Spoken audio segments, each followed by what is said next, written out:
ആത്മനിർഭർ ഭാരതം പറക്കുന്നു. മോദിജിയുടെ ദീർഘവീക്ഷണം, ഡോവൽ സാറിന്റെ ചാണക്യതന്ത്രം, രാജ്നാഥ് സിംഗിന്റെ കരുത്ത്, ശത്രുവിന്റെ നെഞ്ചെടുപ്പ്, ഇന്ത്യൻ വ്യോമസേനയുടെ പുതിയ തുറുപ്പുചീട്ട് C-295 ഇനി ആകാശത്ത് വാഴും. വെറും വിമാനമല്ല, ഇത് മേക്ക് ഇൻ ഇന്ത്യയുടെ അഭിമാനമാണ്. ആദ്യമായി സ്വകാര്യ മേഖലയിൽ നിർമ്മിക്കുന്ന സൈനിക വിമാനം ടാറ്റയുടെ കരുത്തിൽ വണ്ടുതരയിൽ പറന്നുയരുന്നു. C-295 സ്പെഷ്യൽ എന്താ? 9-10 ഭാരം അല്ലെങ്കിൽ 71 സൈനികരെ അല്ലെങ്കിൽ 50 പാരാസ്റ്റൂപ്പേഴ്സിനെ ഒറ്റയടിക്ക് കൊണ്ടുപോകും. 13 മണിക്കൂർ തുടർച്ചയായി പറക്കും. ശത്രുവിന്റെ ഉറക്കം കളയും. 30,000 അടി ഉയരത്തിൽ പറക്കും. ചെളിയിലും മണ്ണിലും പുല്ലിലും വരെ ലാൻഡ് ചെയ്യും.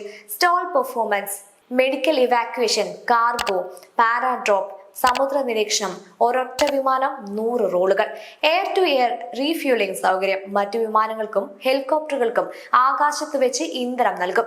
Cockpit armour, missile warning system, സ്വയം രക്ഷയ്ക്ക് പൂർണ്ണ സജ്ജം. ഭാരതത്തിന് എന്ത് ഗുണം?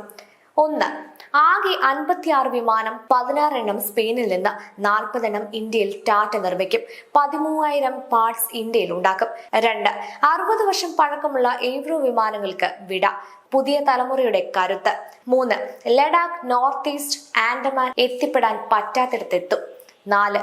നേവിക്കും കോസ്റ്റ് ഗാർഡിനും വരെ 15 എണ്ണം കൂടി വരുന്നു. സമുദ്രാതിർത്തി സേഫ്.